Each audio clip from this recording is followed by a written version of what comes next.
بسم اللہ الرحمن الرحیم۔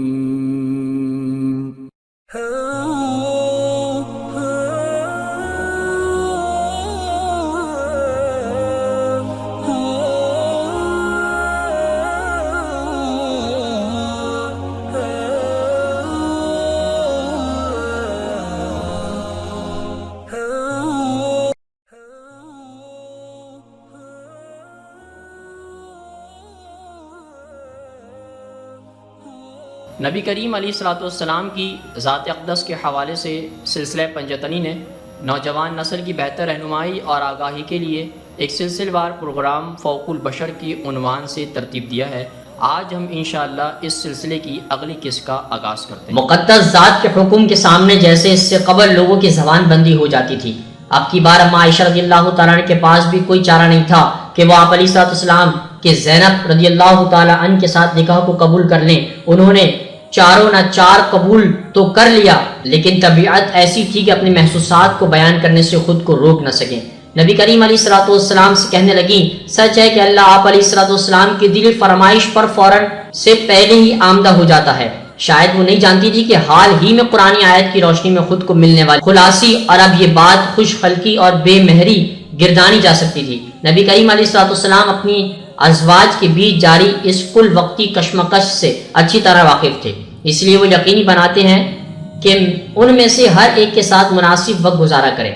چنانچہ آپ علیہ السلام تسلسل کے ساتھ باری آنے پر ہر بیوی کے ساتھ ایک رات گزارتے۔ آپ علیہ السلام اپنا ذاتی کوئی کمرہ نہیں تھا، بلکہ وہ ایک بیوی کے ہاں سے دوسری کے پاس وقت بسر کرنے کے لیے چلے جاتے۔ آپ علیہ السلام اب بھی بدستور سادہ منش تھے، اور آپ علیہ السلام کی ازواج کے کمروں میں بھی اس وجہ سے تعیش اور آرام کا کوئی سامان نہیں تھا۔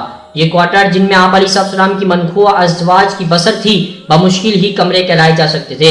مسجد کی مشرق حصے میں چار دیواری کے ساتھ ایک لمبوتری ترتیب میں کھجور کے پتوں کی ڈھلوانی چھتیں ڈال کر اور پتلی دیواریں کھڑی کر دی گئی تھی، جن کے دروازے مسجد کے احاطے میں کھلتے تھے۔ دروازے کیا، پردے کے نام پر کھجور کے پتوں کی چٹائیاں ٹنگی ہوتی تھیں۔ ان کمروں کے اندر بھی کچھ خاص اہتمام نہیں تھا، بلکہ پیچھے دیوار کی طرف پتھروں کے اوپر سلیٹیں بچھی تھیں جو بستر کا کام کرتی تھیں، اور ان کے اوپر بچھائی رلیاں اور رضائی تلائیاں سونے کے وقت یعنی رات کو پھیلا دی جاتی تھیں اور صبح ہوتے ہی لپیٹ کر سلیٹوں میں دھر دیا جاتا تھا۔ مومنین نبی کریم علیہ السلام کی ذاتی اور ازدواجی زندگی پر گہری نظر رکھتے تھے۔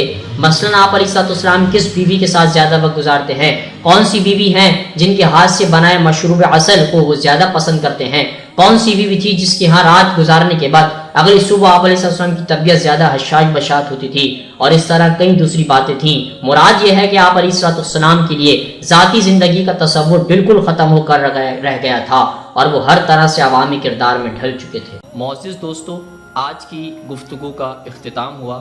انشاءاللہ کل آپ سے پھر ملاقات کریں گے ایک نئے ذکر اور فکر کے ساتھ۔ اپنا بہت سارا خیال رکھیے گا۔ اللہ حافظ۔